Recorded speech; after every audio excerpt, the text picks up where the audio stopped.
It's the Elsa Kurt Show with Clay Novak. Serving up trending news and conservative views. Brought to you by the Elsa Kurt Collection. And Refuge Medical. And now, it's time for the show.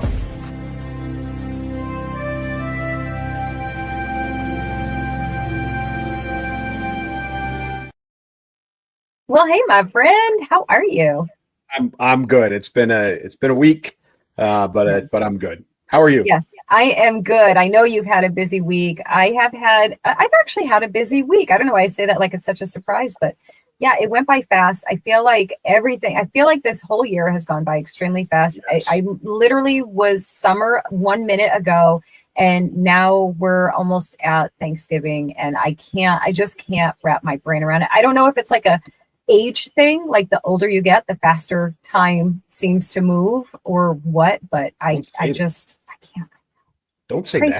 that. I know. But you're right. Like daylight savings hit, and I was like, it's November. Like, what is going on here? Mm-hmm. With Yeah. the year has moved very, very quickly. So fast. So we'll tell everybody right off the bat, we are doing something unusual that we don't normally do. Today, recording time is Thursday. As you guys should well know by now, we normally record on Wednesday and we air the show on Thursday, and we are recording and airing all in the same day. So fun for all of us, I guess.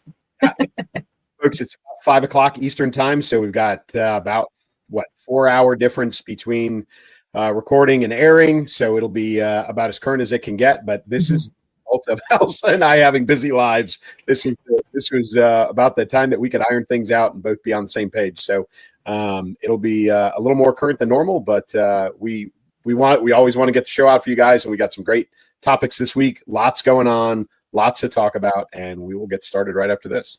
6 weeks into the shutdown, and Democrats are still holding America hostage. Blue states double down on bad ideas and the electing socialists while blaming Trump for their own mess. The president faces the 60 Minutes editing room. Again, U.S. troops quietly move into Africa and South America, and the media yawns. Former Vice President Dick Cheney passes, leaving behind a legacy of strength and controversy. And even Bill Gates finally admits the planet's not ending after all. Let's talk about it. Let's talk about it. Well, here we are, week 6 in the Schumer shutdown. And they shut down, I think it was like 15 times now so far. They have shot down every attempt to reopen the government, holding us all hostage still. And for, all of the folks that continuously want to, especially them, we know it's them leading this charge, to blame President Trump for this. We got a little graphic here that tells you the truth of all of this, of who's actually doing it. So it's definitely not President Trump. It is definitely the Democrats. And I made a projection, and I don't know how right I'll be. I feel like this will be over within a matter of days, potentially, because those elections are done. Serve their purpose to a degree, and now they're going to start going, well, I think it's time. Am I crazy? Am I wrong? What do you think? Listen, I blew it from the get-go. Remember, this is my most wrong projection of all time. I think I thought this was going to be under 2 weeks. I thought it was going to be about 10 days. Mm-hmm. Clearly not. We're rolling into week 6. Mm-hmm. You're right about the election. I think that played and I think certain people, I don't know if Jeffries has been public about it, but there have been politicians that have been publicly said that they were going to wait until after the elections to kind of, attempt to resolve this. But I also heard now they're talking about Thanksgiving. Like they want to meet people through Thanksgiving. They're actually actively talking about ruining people's holidays to try and blame it on President Trump. John Fetterman has said that this is political theater and it's embarrassing. He's embarrassed for his party. So it's not a secret. And those who are being honest, as you talked about with the graphic, those who are being honest understand that this is not President Trump. He can't affect this. Folks, he cannot affect this. And Speaker of the House has been involved. And so they're doing everything they can. But you're right. I think we're 15 votes now where the Democrats have voted to continue the shutdown and not even negotiate. Zero Right. negotiation, zero discussion. Who were you hearing was going to cross? Because it's going to take, I think they still need maybe 4 or 5 more with Fetterman, 4 or 5 more to get it to pass. Or are you Yeah, talking nuclear? I don't know. Yeah, I mean, the biggest thing, the thing that I think is really making me and probably a lot of people the most furious is that these SOBs are still collecting their paycheck. Yeah. And that is the highest insult of all. And I think that needs to be one of the very first things to change, like as immediately as possible. And I don't think we should stand for anything less than this. If you're going to shut down the government and take food out of people's mouths and paychecks out of people's pockets, you're not getting one. You are not getting a paycheck. Screw that. So that needs to change effective immediately. And I don't know how that works because I don't know the things, but again. I think we talked about this before. President Trump obviously donates his paycheck every month. His $400,000. He's done it. He did it through the first administration. He's going to do it. He's been doing it through this one. Mm-hmm. So he donates it. I don't know how to shut it off, but I don't think it should be optional. I agree with you. I think, I don't know if there are any. I haven't heard of any. I'm sure there are some Congress people out there that are donating their check, but it shouldn't be optional. I think they should all get it turned off. And the president has said the same thing. He's also pushing for the nuclear option, understanding that has long-term impact of getting rid of the filibuster. So if the GOP, or when the GOP loses control of the House or the Senate, then they won't have that at their disposal either. So doing that is, there's no undo button on that one. So it's a deliberate decision. But what is also happening the longer that this goes on is that the reserve funds that do exist are being expended. So, we're dipping into funding that was either allocated for something else or, was a treasure chest or a reserve or a just in case that's out there. The president wants to reinstate WIC and SNAP for those that American citizens. They have delved into some defense funding to make sure the military has gotten paid. They've taken some donations to make sure the military's gotten paid. But folks, those extra dollars are running out. And just as an example, the military for the most part gets paid the 1st and the 15th of every month. SNAP WIC benefits, and tied into the election, like you were talking about, come out 1st of the month. Military benefits come out once a month, 1st of the month. So some of these things are hitting those cycles where they've used the reserve or they're dipping into the reserve and there's not enough for a second one or a third one in many cases. And it's starting to take its toll. I have friends still either on active duty or civilians who work on military bases, and things are starting to shut down in that. Dining facilities, chow halls, as they're commonly, mess halls, as they're commonly.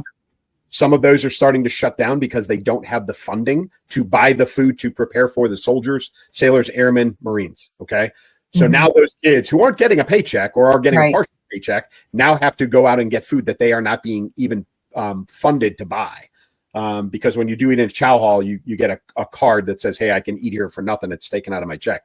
They're also getting to the point where the commissaries, the grocery stores on the bases, which provide tax-free, more affordable food shopping for military families, are also approaching shutdown because they don't have the funding to keep them open as well. So, we're starting to get into second, third, and fourth order effects of the shutdown that are starting to affect people. As much as the president's, Sec War and everybody else want to continue to pay federal law enforcement, FAA and all those folks, even that extra money, spare money, backup money, contingency money is starting to run out.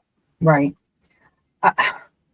It's so infuriating, all of it, and that there are certainly enough people that are believing that this is President Trump's fault, the Republicans' fault, when it's so blatant and clear that it's these guys holding this ransom. And as painful as it is, I don't disagree with President Trump about not bowing down to their this hijacking and this deliberate sabotage. You give into this, it sets that precedent. But none of this should be allowed. They should not be allowed to shut down the government like this. It just simply shouldn't even be apparent. And I know, the horse is already out of the barn. It's well happening. I think this is the longest. I know that it's the longest shutdown in history. I don't know what the longest was before this one. Do you have any idea? It was not close to this. Like I think maybe Not in the close. 24-day-ish world, and we're well beyond that. And today the government basically told the four major U.S. airlines, hey, you need to start cutting flights because we're not going to be able to manage airspace like we have been. Manning staffing is going down. And they told American United, Delta, and I think Southwest to start paring back, canceling flights, reducing number of flights. So that, I think, if you think in terms of how Congress people live, right, if you're not within driving distance of Washington, D.C., it is now going to become very inconvenient to return home during time. Yeah. And this is one of the reasons I don't think that this is going to go into Thanksgiving, because it'll start to affect them, right? Yeah. And I really, really think that what especially Speaker Johnson will do is he will hold them there. He will tell them they are not going home for Thanksgiving. Good. Until they get this thing resolved. I actually think he should lock them in now. Absolutely, he should. And stay there until it's done. Yes. Give everybody 24 hours and be like, hey, go home, pack a bag, bring some clothes, get your toothbrush, settle in. And settle in, because nobody's going home until we figure this out. So it's embarrassing. It's shameful. The entire world is watching this craziness go on. And listen, folks, Elsa and I both, we said this last week. There are plenty of people out there, American citizens, who need SNAP and WIC. Right. Okay. We do not agree with anybody to miss out on those benefits. Right. We are talking about women, and infants and children in need. We're talking about low-income families in need. Those benefits, as corrupt as that system can be, there are people who really, really do need that stuff to survive. Yeah. And we would like to see that restored. Obviously, there's concerns with the military. There's concerns with FAA. There's concern with federal law enforcement. But really, I think getting those folks the benefits that they need is priority number one. And then we can move from there. But this is, it's embarrassing and it's shameful. It's shameful. And, I came across this video. I'm going to share another video with you guys. And I used it for some content I created, I don't know, last week or whatever. And, I posed it as, I just simply said that the president had this to say about these shutdowns. And then, of course, did the counter of a liberal blaming Trump. And then I played this video here. Give me a second. I'll pull it up for you. Hold on. It's going to take a moment. Because I remembered it. Honestly, I remembered it at the last minute, but I have it. Okay, so here it is. Not like the law. They can go through, Republicans do not like the law. They can go through the regular channels and processes to try to change it.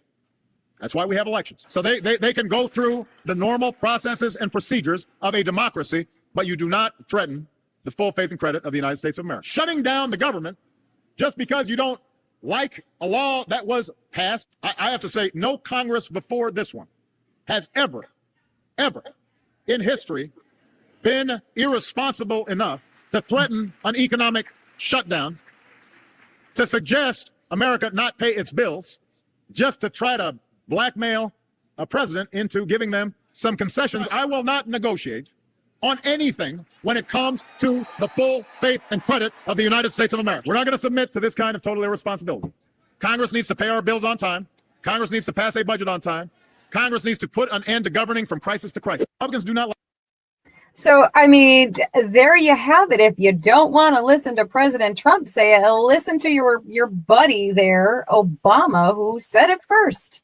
Amazing, isn't it? Like, memory is so fickle. Collective. It's all, listen, he's the same guy that, him and Hillary shut down the border. Bill said it too, all of those things. And now, situations evolve and things change. Yeah, the only thing that has changed. A year ago was telling young black men to vote for Kamala because she came from where you came from and she grew up the same way you grew up with. And then he turns around and he endorses the white lady for governor in Virginia, as opposed to the black Jamaican immigrant, former Marine officer, fully qualified, former lieutenant governor of the state. He doesn't endorse her. He endorses the white lady. So again, it's all political theater.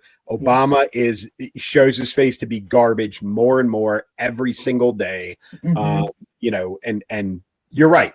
You know, as much as they want to blame President Trump, President Obama just laid everything out for him about how wrong it really is. Right.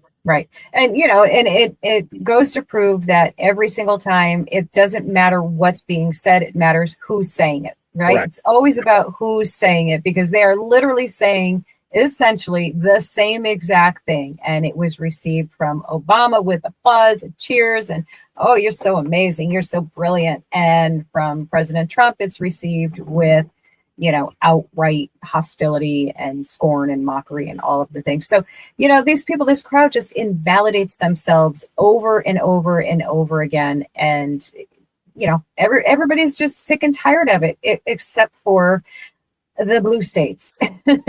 they just love it. They just love it. So, first and foremost, Clay, I want to say congratulations, really, like seriously, to Virginia, because I mean, bravo. And if that, you know, if that isn't just prize enough for you, Virginia, we have this. So this is a reading of a text message exchange. Now it's one. 3 people, 2 bullets. Gilbert, Hitler, Pol Pot. Gilbert gets 2 bullets to the head. Spoiler, put Gilbert in the crew with the 2 worst people you know, and he receives both bullets every time. Colleague. Jay, please stop.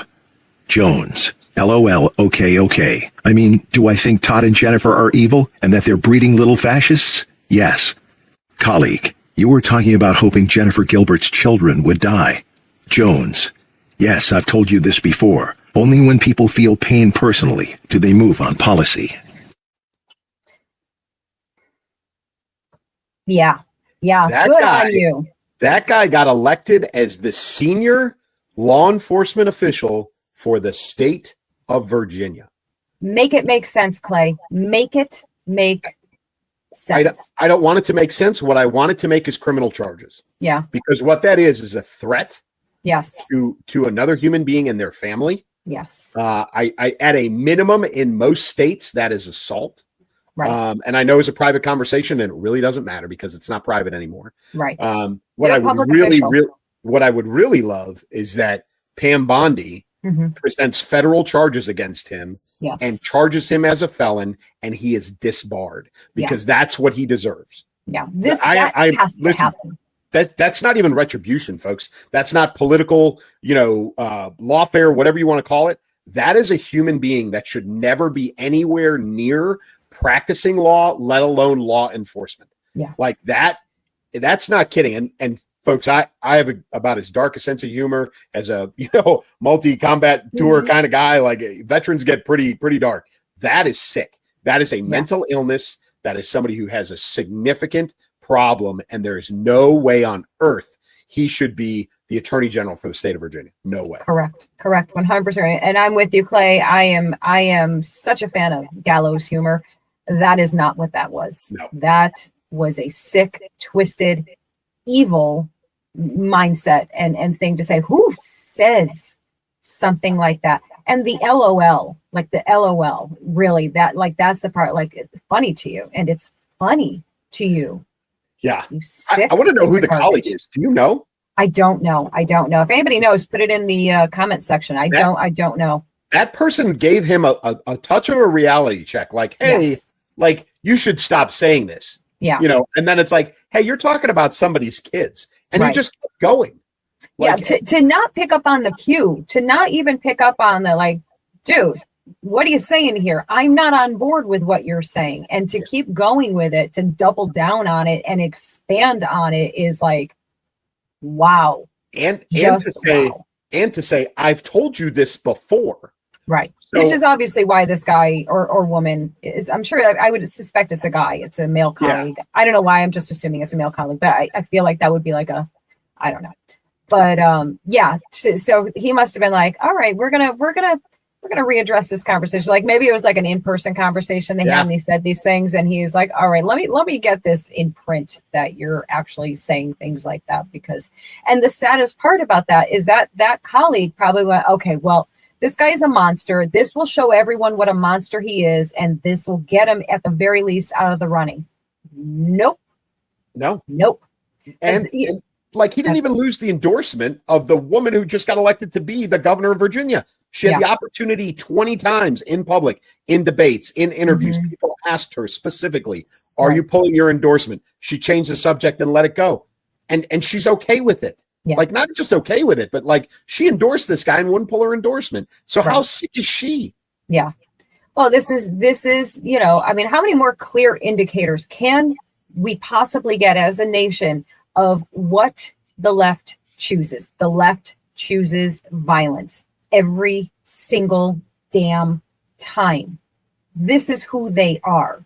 And for these blue states, for these voters in these blue states to either not recognize it, not believe it, or accept it as right and good and excusable, I don't even have any words for it. I mean, keep your damn states. You don't have to worry about my going there. I wouldn't step foot. You know. Yeah, and it's so you've got that. You've got the New Jersey, right? Yeah. Governor. Mm-hmm. We'll get into the New York City mayor in a minute. Yeah, that's a whole. You've got Prop 50 in California, which for those that aren't tracking, basically disbanded California's nonpartisan committee for redistricting for the next 3 election cycles. Right. So it is essentially an appointed committee, which everybody knows is going to come from Newsom's office, which means it's all going to be Democrats. Yes. They're going to gerrymander the state to make sure that every single district is blue. You know, because they say they're trying to countermand what's happening in Texas. And that passed, right? So their state of California voted to be nonpartisan. Mm-hmm. Like, let's just be completely honest and say what it is. They have voted to be nonpartisan. Mm-hmm. And thankfully, the one turn for the good, for crying out loud, was the Minneapolis mayor. Oh, yeah, that. I mean... Yeah.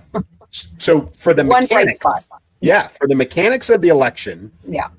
Very much like how City of Chicago got this idiot Brandon Johnson. Mm-hmm. So nobody in Minneapolis hit 50%, which is the threshold for them to be an automatic win. Mm-hmm. So what Minneapolis has is this is nuts. You can rank 3 candidates, right? And so when you don't hit 50%, then they have to go back, take all of the rankings. They do a special calculation for all of the rankings. And then whoever wins that ranking system, then it becomes the mayor. Thankfully, the Somali Muslim, Ilhan Omar's best buddy did not win, thankfully. And the current mayor of Minneapolis, who's not great, by the way, but he retained his office for a 3rd term. But it was dicey for a little bit that we were going to have another, Muslim, I'll say it, jihadist, radical, claims Somalia as his home, speaks in, multiple tongues when he's talking to the voting base, all of it, waving a Somali flag and an election for an American mayor. Thankfully, that guy lost. But that's the only bright spot of the day. Right. And then, then you have your soy latte drinking liberals shouting that we are just being racist and all of that, and we don't like multiculturalism and diversity. It's like, are you can't be that stupid. Like, can you be that stupid? Or, you just like throwing out these ridiculous words, because we have a multicultural cabinet. We have a multicultural government. We have a multicultural world. We're saying no to socialism. We're saying no to communism. We're saying no radicalism. We're saying no to all of those things. And yes, they do come typically from a particular area. It is what it is. I'm not going to apologize for that. I mean, the Muslims make no secret of what their goals and intentions are. So just stop already with your nonsense. And, I think, some people perhaps on the right, we're kind of going into like maybe a little bit of a panic mode here, saying like, oh, it's going to be a blue wave. No, these were already blue. These were already blue states. This was, I mean, we were talking about this already for at least 2 weeks, saying that we knew at the very least Mamdani was in. We knew that was happening, and I feel like kind of everyone already knew that this was a foregone conclusion that this would happen.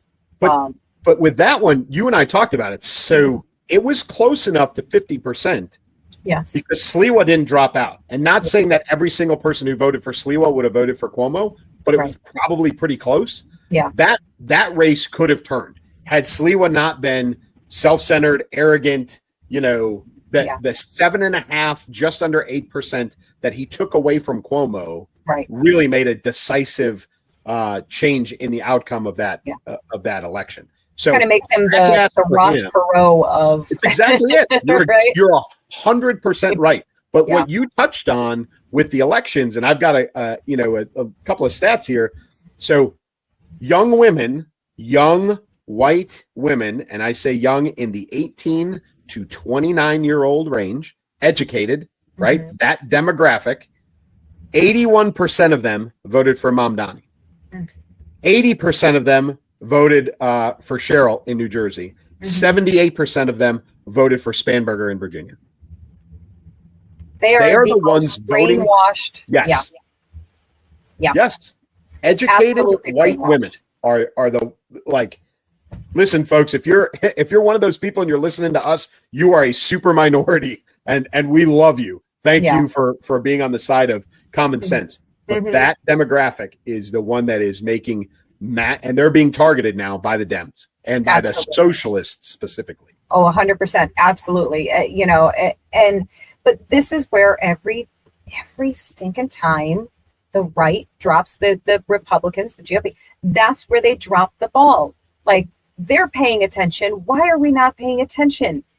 Reach these people. I don't care how you freaking do it, but you have these think tanks where you mastermind all of your strategies and your marketing and your campaigning and your all of the things. Why are you not paying attention to these groups?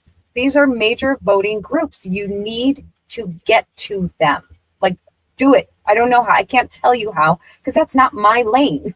That's not my job. But there are people whose job it is. Yeah, no, you're 100% right. And I think, over the last, especially if you look back to the last presidential election a year ago, there's a lot of focus on Hispanics, right? And there was a big red turn demographic. There was a big red turn in Black young males. I think they're targeting groups.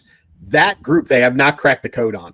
And it's becoming very apparent, one, but two, influential. So you're right. I think in the next cycle for the next year, as we approach, a normal, even year election cycle in 2026, the GOP, and they're going to have to figure this out because they're missing the boat on that demographic, and it's really, really starting to hurt things. And I'm going to say something a little insulting and offensive, maybe to our crowd, but I'm going to say it anyway. Stop putting forward crusty old white men. Like, you're not touching that demographic. You're not appealing to that demographic. Mandami, AOC. Yes, I mean, they're super gross to us, and we see through it all. They're not seeing through it. They're seeing young and fresh and energetic and in touch and in tune with everything. Get some young blood in there on the conservative side and start winning them over. I mean, simple as that. Do it. And listen, let's be honest. Even many of the females on the GOP side are not appealing to many of the females, female voters. Right. Let's be honest. Right. There's a lot of women who have a problem with Lauren Boebert. There's a lot of women who have problems with Marjorie Taylor Greene. There's a lot of it's so, I don't know, truthfully, I won't speak because I don't know for sure how women feel about Nancy Mace, but like her moving back to run for governor and coming out of Congress, I think is hurtful, as far as attracting the GOP base of voters for women, but I don't know that for sure. So you're right. That's the targeting that's got to happen. Yeah. But let's talk Mamdani, because this is the this is a linchpin. It really, really is. Yes. A significant.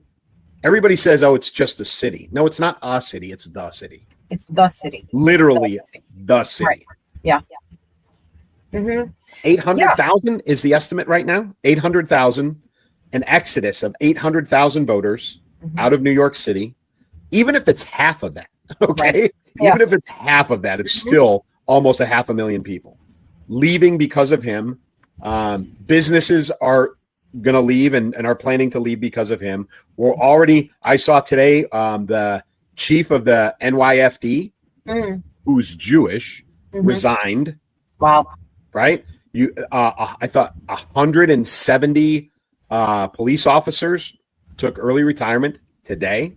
Yeah. And that's just the beginning. It's just the beginning. It's all just the beginning, folks. So, and really what that does, that exodus, and I know there's a lot of people like, hey, Florida's full. Hey, Texas is full. Hey, Ohio's full. Like, don't move here. And I sympathize with them. I really do. Yeah. The problem is that as all of those conservative, even centrist voters and businesses leave New York, that makes it much more difficult in the future. It becomes bluer and bluer and bluer every time one of those people moves.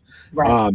So I think tragedy is the only thing that is going to change things in New York, and we are on the precipice of tragedy. Oh, yeah. Yeah, there's listen, if there's an opposite outcome to happen from this, no one will be more shocked than me, because this feels pretty predictable. Right? I mean, this is the writing is on the wall. You know, you elect an open socialist. I'm sorry. Democratic socialist, right? That's what they call themselves to make it sound pretty. You're going to get what you asked for here.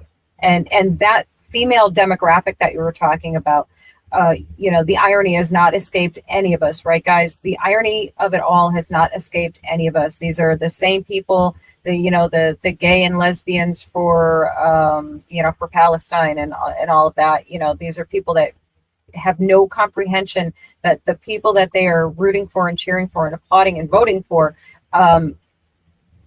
stone and throw off of buildings gay people. They absolutely do not accept homosexuality whatsoever. Women are, not even second class, like third class citizens in their culture. You will get what you asked for, and I am sorry for you and for everyone who has to now live with what they've done. And unfortunately, it's like the only way that there's going to be any kind of wake up call here. Like, okay, you're going to get what you wanted. You can have it. In the waning days of his campaign, he basically told folks, listen, I don't need money from you anymore. Like, stop making donations. Like, it's run its course, and then immediately is already asking for money. Yeah. He's already asking for donations. I know I told you to stop giving money, but I need your money. Yeah. So this is the guy, right? This is the guy who thinks that everything's going to be paid for. Oh, by the way, super arrogant in the sense. Did you see that? He's like, I'm still waiting for my phone call from President Trump congratulating me on a victory. You're going to be waiting a while. You're gonna a long wait, buddy. You got a long wait. Any phone call you get, you're going to wish you didn't get it. I can guarantee that. So funny thing, I just saw, earlier today, I think it was, and I meant to save it. I didn't save it. I'm sorry, guys. But apparently, I think it was Don Lemon was surprised. This was the headline. He was surprised at the change in tone of Mamdani, who was always so cheerful and pleasant and optimistic and positive and nice on the campaign trail. And now that he won, his speech was now very nice and loving and welcoming. And he was so surprised by that. That's because Don Lemon is an idiot. He's such an idiot. Yeah, he's a pure idiot. We do have not the whole speech, but we have enough of the speech just to kind of give you the vibe, the idea of who and what this guy is about. Right here it is. For you, I think of the words of Jawaharlal Nehru. A moment comes but rarely in history when we step out from the old to the new. When an age ends and when the soul of a nation long suppressed finds utterance. Tonight we have stepped out from the old into the new. So let us speak now with clarity and conviction that cannot be misunderstood. about what this new age will deliver and for whom. For whom? Exactly. Who is that going to be for? By the way, he was quoting like a communist jihadist from India who, just handed it all over to Hamas, basically. So, yeah, that's who he was quoting in his speech, not as the quote. You couldn't see it. I'm going to enlarge that for everybody. Not Lincoln, not, Jefferson. No, a communist. Yeah. Listen, so, I'm not going to sugarcoat this. And our audience is, they are who they are, and they believe, for the most part, in everything that we believe in. I will tell you that what New York just did was an insult. The city itself, by voting him in, was an insult to this entire nation, specifically to an entire generation of warriors who defended her after 9/11. Right. And the entire sentiment of never forget, we will never forget, New York proved itself to be a second-class city. They are not the Big Apple. They are not, the City of Lights. They are not a shining beacon of any kind. They are untrustworthy. They are two-faced. They are shallow. They are greedy. That city has embarrassed all of us by electing a jihadist, an Islamist, a communist, and a man who stands for everything against America. Everything in his belief system is anti-American. It's anti-constitutional. It's anti-everything about America. Everything. And New York put him in office. And New York, I hate to say this because I really don't ever want it to get to this. You said it. You reap what you sow. New York City is going to burn. And it is. And there is going to be such destruction in the next few years as a result of this guy. Because I know the governor has said he's made a lot of promises, and there's a lot of promises he's made that he can enforce. But what he can do is allow the city to go to ruins, because that's what he wants. He wants that city to go to ruins. He wants the rule of law to fall apart so he can replace it with Sharia law. That is the plan, folks. He wants that to happen. There can be a shell of a NYPD. There can be a shell of public services. But what he wants is shadow governments, neighborhood contingencies to rise up and police themselves outside of American law, because that's what he wants. This is step one in the Islamic takeover of the United States. And I will tell you that it is going to fail miserably, because there are too many non-Muslims in New York City. But this is catastrophic. It really is. It is. It makes me sad, and more than sad, it makes me so angry that this has been allowed to get to this point. It blows my mind. I will very sarcastically applaud them for developing and executing a campaign against America so successfully. Slow clap for you, because you did a good job in those areas. You accomplished those goals with the compliance of foolish Americans, ideological idiots, really. And I mean that from the bottom of my heart. I think you people who cheered this on and are applauding it, you 18 to 29-year-old women, I think you are the idiots of the universe. And I am disgusted with all of you for being so foolish, for being so incredibly foolish, and not knowing history and not knowing what has been going on in the rest of the world. Put down your damn soy latte. Put down the bottle of blue freaking hair dye and wake the hell up. Yeah, gross. Can't stand it. And again, in another election cycle, complicit because of media support. Yes. Right? We're going to talk about President Trump on 60 Minutes. But I will say this. There is an article out there, an editorial by the Wall Street Journal, who is talking about the threat that Mamdani is to New York and to the business of the United States.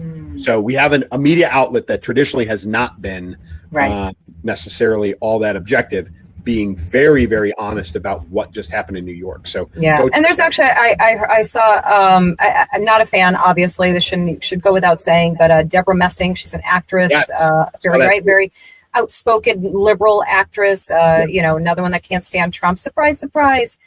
she has been all of a sudden very vocally against. She's Jewish. Yes, yeah. Michael Rappaport, if you guys haven't been yes. Michael Rappaport, who was very threatened to beat up Trump in a very literally way, right. has completely flipped over and is a super supporter of President Trump and is very anti-Hollywood right now and all of his compatriots. Yep. So there's a movement going on, and this is more of the same. But yeah, I saw the Deborah Messing thing too. Yep, yeah, right, and we'll see more of it. We'll see more of that. Let's talk President Trump in 60 minutes. Let's talk about it. Yes, I did not watch it. It's on my to watch list of things to catch up on. He gave him 90 minutes, and I think they said that the total recorded time was 67 minutes, which is available. I think an unedited version is out there. I think President Trump actually put it out. But what was on 60 Minutes itself was about, I think it's just over 30 minutes. Am I right on that? I think so. I'm looking at my notes here. I don't know if I have them many minutes, but yeah, it was definitely not 60 minutes. No, and it was very edited. Yes. It was very, very edited. And it was, what's her name? She ran the lady that interviewed him is the same one who ran one of the debates with. Yeah. It's going to come to me at 3 o'clock in the morning. I'll be able to tell you. And she did a horrible job again. Of course she did. I don't understand how these women listen, I'm not even saying that I could do it better, but actually I think I might be saying I could do it better. He was on his game though. I give President Trump is he's obviously very quick on his feet. He's super intelligent and he's great in an interview. But he was really on his game. And he really kept her at bay. He put her in her place a couple of times. She asked very specific questions about China, about Taiwan. She asked very specific questions, about narco-terrorism, some other things. And she really actually directly asked President Trump to reveal why he hasn't said publicly that we would back Taiwan if China attacked, or why we wouldn't do specific things. And he looked at her and he goes, I'm not telling you anything. I'm not revealing any secrets to you. Yeah. You're a reporter. I have no obligation to tell you that. I'm the president. I'm not telling you what our war plans are. And he was very blunt about it, which was, he didn't tap dance around anything, which was great. Good. He can't with them. No. And obviously he has learned that from vast experience of dealing with them, that, you have to give them the most blunt, direct, not ambiguous answers you can possibly give. And it is crazy the audacity that they have though, right? That they think you think you're entitled to that kind of information. Yes. Who are you? Yeah. Who do you even think you are? Perfect word. Yeah, because that's exactly what it is entitled. So entitled. Yeah, but it was a good it was a good interview. It was good for President Trump. I didn't realize it had been that long, since he had been on 60 Minutes. How long has it been? It's been a long time. Over 5 years. Oh, okay. Really? So So I know that he obviously has had some issues with them, but he didn't, and I know that, the Kamala Harris edited interview, we all familiar with that from the campaign, the election cycle, but he didn't do a single interview with 60 Minutes from the time that he left office through the entire campaign and all the way up until now. He hasn't been on there at all. But he did great, as he always does. But they did edit it, and there have been people who've done some here's what he said, and here's where they cut it off, and here's the rest of the story where they manipulated. They didn't change what he said, but they changed the context of it in their editing. And it's very apparent that they're doing what they do. And absolutely. Well, we knew they wouldn't learn anything from the past mistakes or from who was it, CBS? Yeah. What was that, 60 million? I think it was. Yeah. So they probably you could just picture them sitting back there in that editing room, all right, so how can we do this exactly so that we don't, right? 100% agree with you. They're so here's where's my hand? Here it is. So here's the line. Let's get right there, right to the hair's breadth of it. Yeah. And they didn't alter anything he said, but by eliminating, they changed the context, right? There was one controversial, there's a lot of controversial, but one of the controversial things they talked about, they asked him about a pardon that he gave to a crypto guy who got convicted underneath the Biden administration, and he gave the guy a pardon. And she asked him, and he goes, "Listen, I'll be honest with you. I don't even know who the guy is." So, and what he said was, "I was told that it was a witch hunt from the Biden administration. He got some, stupid, horrible, overdone sentence, and I pardoned him." And so, CBS turned around and they put this picture up because the two Trump boys were supposedly affiliated with the crypto that this guy was involved in. Oh, I see. Well, in a masterclass of President Trump, what he basically put everybody in a corner is saying, because they came after him right away, like everybody afterwards was like, well, how could he not know? How could he? They're blaming Biden for the auto pen, and he's signing off on pardons because he didn't know who. He didn't even know who the guy was. And it's like, okay, well, you either have to say it's okay that he didn't know the guy, so that you can defend the auto pen, or you know what I mean? Yes. So right. Brilliant. So, or he puts him in those corners all the time. Yeah. Or they have to admit that he's failing mentally, or he's this, or he's signing things that he doesn't even know what he's signing, and that's bad. Well, yeah. Okay. So's the auto pen. So he painted him in brilliantly. Painted people into a corner on that specific topic. And truthfully, 60 Minutes walked into it because they asked the question. Right. Yeah. Yep. Yeah, absolutely. Yeah. Well, good on him. I I know Vice President Vance recently did not an interview, but stood up there and took I don't know if it was an hour's worth of questions, but it was a long period of time where he just stood up at the podium, took all of these questions, and not just nice, friendly, not the spoon-fed questions that the team Biden's people did, the cherry picked questions, and they were told what to ask. He took questions from a hostile crowd, and he stayed up there and he took them all. And this administration has done this consistently over and over again, on the fly, scheduled, planned, not planned, walking to the plane, getting off the plane, walking down the street, whatever. They take these questions off the cuff all the time, and they answer them every time. Not with I'll have to look into that, or I'll have to circle back to that. Or they answer the questions every time. So they are doing, much more in that regard, in every regard, than past presidents, especially the last clown show. So yeah, good on him. And, and one of those topics is the current employment of our military and some of the things that we're doing with them. And so, we've got the discussion. We'll talk both of these, but we'll talk South America first because it expands into, oh, by the way, the UN said we have to stop blowing up drug boats. And pretty much I'm promising you that sec state, sec war, president, vice president are all going to tell the UN, we don't work for you, and go away.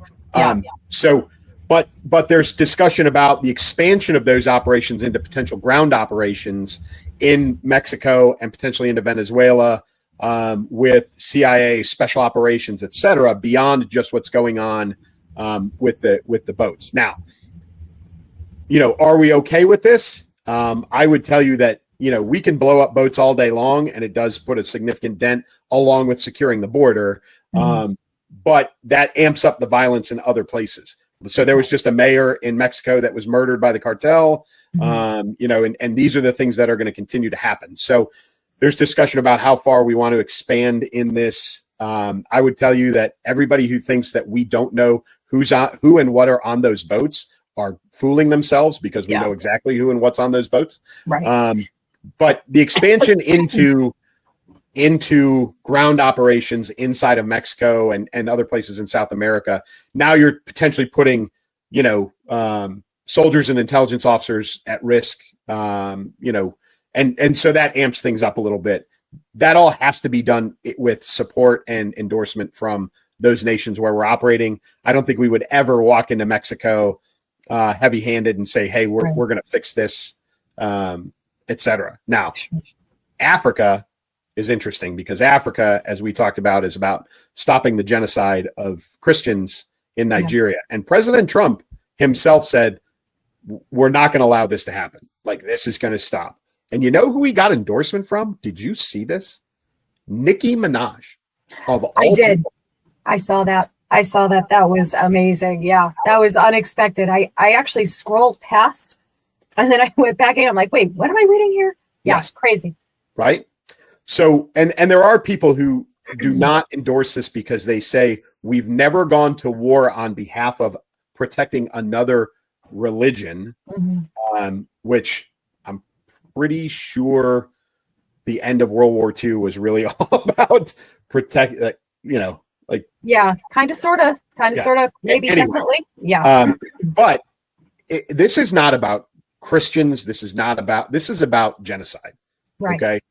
And you can make it a religious thing just as much as you want to make it a race thing. You can make it whatever you want. But the reality is it is genocide. We, the United States, along with the United Nations and NATO, have turned a blind eye to many atrocities in Africa.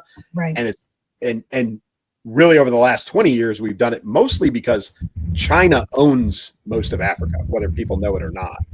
We have been very, very cautious about what we do and where we do it inside of the continent because of China's presence there.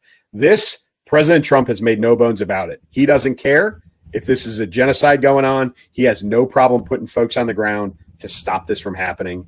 And I, for one, am fully in support of this. I assume you are on that train as well. Let me think about that. Yeah, absolutely. Yeah, I'm so on board for that. And it's, the atrocities that are happening over there in other places. I'm sorry, guys. My voice just decided that it didn't want to cooperate for the rest of the show here, so bear with me. The atrocities that are happening over there and other places as well, it is horrifying. And we're so far removed from it. It's like, it's like watching a movie. It's like watching a show. It's like reading something. It's all of the things that it actually is, because we are not there, because we don't see it, because we don't hear about it constantly. We can get very, immune to having a heart for that. And I think if you take the time to really understand what's happening over there, this is the only right thing to do. We talk about, or I'll go with the left again, they talk about this humanitarian, desire to help. Like of course, their thing is Palestine, children, this is what they say, children are starving, terrible things are happening, people are dying, they're this and that. There are atrocities happening in other places in the world as well. Where is your heart for that? Like, is it because they're Christians that we don't care about that? Is that the deal? That's exactly right. Mm-hmm. Yep. So, pardon me for not really even giving a moment's thought to, or paying a moment's attention to their blustering over their distaste for that. They can, and listen, folks, I think you guys probably know me well enough now. I am not one to advocate for this kind of stuff. I am not based on my own experience and all the stuff that I did. I am not one who goes looking to put young Americans in harm's way. Yeah. However, this is a humanitarian cause. These are the things that our American military should be doing. Right. And we should be getting in front of this. Like, this should have been stopped a while ago, my personal opinion. Yeah. And so these are the things that I am on board with. And I think that we collectively as a nation, if there's a genocide, like, these are the things that we step in the middle of, and we employ our military to put a stop to. So I'm not looking to start a fight, but these are the fights. These are the things that we need to end. And that's, I think, where we need to sit. However, we did have a pretty notorious individual pass away this past week. Yes, the notorious Cheney. Yeah, I have to confess, the day that we were kind of going back and forth a little bit on the topics, I hadn't looked at my computer. I hadn't looked at my social media. I did not know that he passed away until you texted me and told me that. And I was like, oh yeah. Oh wait, wow. Okay. And I'm like, oh, let me go find that. Let me go over on X and see what they're saying. But so I was very late to knowing that. The rest of the world was ahead of me on that one. Go ahead, talk about it, because I was asking Clay beforehand. Like, I was trying to remember. I'll confess, guys, I couldn't remember. I knew he left a bad taste in people's mouths, and I honestly could not remember why. Don't come for me, guys. So go ahead. So I know there's got to be at least one person out there also that's like, yeah, I don't remember either. So it's been a while. Listen, he was vice president for Bush 2. So he was vice president on 9/11. and obviously his time in office ended way back in 2008. So it's been a minute since he's been in office. So Dick Cheney, was a lifelong in government kind of guy. And so he's known in his late stages of political influence for two things, his time as vice president. One is he shot someone. So I do remember that. Yes. Thankfully, that individual survived, but there was a bird hunting incident where Vice President Cheney shot another hunter in the face with some bird shot. It was a bad look, obviously. Sorry. So that's not good. But also, probably the biggest thing is that he was one of the biggest, if not potentially the biggest advocate for the invasion of Iraq in 2003, based on the flawed intel of WMDs. And oh, by the way, partial owner of a services contracting company that supported both efforts in both Iraq and Afghanistan for the entirety of our existence there. So he's been known as a war profiteer, a warmonger, in the sense of that he knew that he would profit off of U.S. forces being deployed to the Middle East, and he did. If you are a Iraq or Afghanistan veteran and you spent any time at any of the big bases, Kerry, Brown, and Root, because they provided all the chow halls for all of us at any big base you ever passed through or went to. And that's, part of Dick Cheney's legacy. But he was known as a warmonger and a war profiteer, and it left a lot of bad taste in people's mouths. He also was not, in private, supposedly was a personable guy, but in public was very much not a personable guy. No, all I can remember of him, of just that sour, angry look on his face all the time, which I have to be it's so weird. I have such an affection for cranky old men. So I actually liked that about him. I liked his, miserable, pouty, cranky face, but I think I might be alone in that. Yeah. He also in late stages turned his back on the Republican Party. Yes. So he did not. He was not a fan of President Trump at all, and really turned his back on the President Trump, the MAGA effort. He is also the father of Liz Cheney, so guilt by association there as well. A lot of strikes against him. The only one I'm going to give him is his cranky face that I liked. Yeah. Listen, a lifetime, very many years of government service, whether you like him or not. He did, try to contribute to the nation. Did he profit off of it? You could argue that he did, but he did spend a lot of time, in the service of the nation. So not all bad, no matter what anybody says. So rest in peace, Vice President. I was just going to say, we will choose to honor the good parts of his legacy and honor the office for which he represented, and sympathies to his family and his loved ones and all of that. So I mean, it's a historical political figure. Who's passed away. You got to acknowledge that, of course. Sure. Let's talk about somebody, our last one. So I've railed on this guy in many videos. Many times I have talked about him, and there have been, I wouldn't call it defending him, but there has been, there's always, we all know the memes that go around, and I have this long-standing habit now, or long-ish standing habit now, of every time I come across a meme that is giving supposed factual information, I research it. How do I research it? I run it through chat. I check, I'll even check Google, but I'll do a lot of cross-referencing to find the actual truth somewhere. So one of the ones was, I think it was like his, I can't remember what statement was. I will find it for you guys, but there was some statement that he was reported as saying, and I was like, I don't know, is that true? Because I really want to share this so I can beat him up for it. And it turned out it was not a statement that he had ever made. So guys, just be careful with these things. Like, just research them and make sure it's true, because I don't want to be feeling stupid. So, and none of us should want to feel stupid, right? But this here is truth. It is fact. It is multi-checked and confirmed by many, many sources.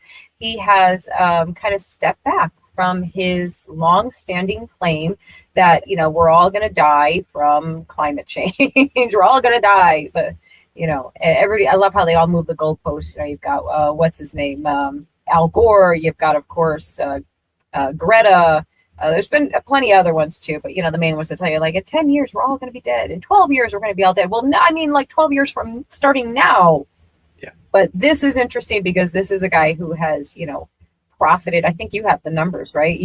Summers, didn't he profit tremendously? Yeah, he has made a lot of money, investment money, off of things associated with climate change, and so in the second and third order effects of this, as he has backed away from this, there are a lot of things happening very, very quickly, in that you're starting to see, like New Jersey had the offshore wind farm investment that's going on. Like they're putting windmills out, offshore in the ocean. Like there are major investors, major corporate investors backing away from this now because they realize that climate change isn't what it was. And trying to put in all of these wind farms and everything else is based on all, mock science, hokum, whatever you want to call it. So, everybody, when you've got a name like Bill Gates and you change your position on something as significant as climate change, everybody takes a pause and they reevaluate because they look at it not scientifically, they look at it economically. And that's what's happening now. So there's some backlash going on. All of the money that he made off of climate change, people are now rethinking their investment in climate change. And listen, Bill Gates has got enough money. He doesn't care. He's made his money. He probably quietly walked away from climate change investment a while before he ever said anything. Guaranteed. And now everybody else is going to suffer based on his change of position. So it's just very interesting, folks, that science is not always science. Sometimes it's about money. In fact, I would say, I was just going to say, I think most of the time there's, I love the whole believe the science crowd. They're my favorite. Like, you mean the science that paid off Coca-Cola to, the science that paid off the cigarette companies, or I'm sorry, reverse that, please. The companies that paid off the science. Like, come on now. Science can be bought. You sure can. And it has been time and time again over history. So be discerning, people. And listen, I don't want to tell you I told you so, but I told you so. I mean, so many people have been saying this for so long. Like this whole, they move the goalposts so any time that it suits them, they move the goalposts. Remember, and they try and deny this too. It was originally global cooling. We were going to freeze to death. Everything was going to turn into a polar, whatever vortex. I don't know. And then that was like, oops, just kidding. We didn't mean global cooling. We mean like global warming. It's getting so hot. We're all going to boil up and die from that. And, the polar bears are going to starve to death. And by the way, that whole image, that polar bear floating on the block of ice was like a whole other thing than what they portrayed it as. Surprise, the media lied to you. They manipulated something. What? Never happens. Never happens. Oh, so yes. I just, two things I'm enjoying, and I mean that sarcastically, really watching or will enjoy the left and the climate crazies now figuring out how to backpedal and save face. Right? Because now their leader is backpedaling on this and stepping away from it. So now they have to. Next, I wonder what's his new angle, like my notes say, that Gates now emphasizes innovation, adaptation, human flourishing over doom. Oh, it's got to be his farms with his fake meat, right? Isn't that like, it's economic, whatever. It's going to be the next shift, right? He's just going to shift to whatever the next big money-making scam is. And then that will be, the big thing, and all of the little minions will just pivot right with them and be like, oh, now we're doing this. Now this is the most important thing to me. I'm so glad we are in such a discerning, thinking crowd and not the other one. I love you guys so much because I think you keep me sane and not like going over the edge of contempt and disgust and outrage at how stupid and gullible and ridiculous people are. So thank you guys. Thank you, Clay. Clay always talks me down. Clay talks me off the ledge of getting angry. And I say all this and I do get fired up. And then there's that flip side of me that's like, you know what? I'm just going to stay kingdom minded here. I'm going to try and be a good steward of, all that I'm supposed to do on this earth in this life. And I'm going to do that. But I'm not going to let myself get so immersed in it that it makes me crazy. Refocus, just refocus. So yeah. But yeah, I thought that was a good one to talk about. A good one. If you guys hadn't heard it, now you know that he has pivoted to the next big thing. So we can all watch together what the next thing is going to be. I think his fake meat thing, it has failed or is failing. Like, yeah, really. States are already outlawing it. Good. Yeah. Thank goodness. There will be some that stay. Of course. Your usual suspects, Washington State, Oregon, the West Coast, California. Yeah. You'll probably have some on the East Coast as well. Mm-hmm. But, in the Northeast specifically, but the rest of the country they're not buying it. Yeah. Thank goodness. Thank goodness people are waking up. So yeah, I mean, that's all we got. That was a great show. That was a lot of good stuff. Whew, I only started losing it towards the end. I think I stayed pretty calm throughout, right? You stay calm. I stay calm. We're all calm. We're trying. We're trying, man. They're testing us every day. They're testing us every day. They are testing us, but good. But so we'll see you guys all in the comments section. Clay, you go ahead and close them out with your final message for the evening.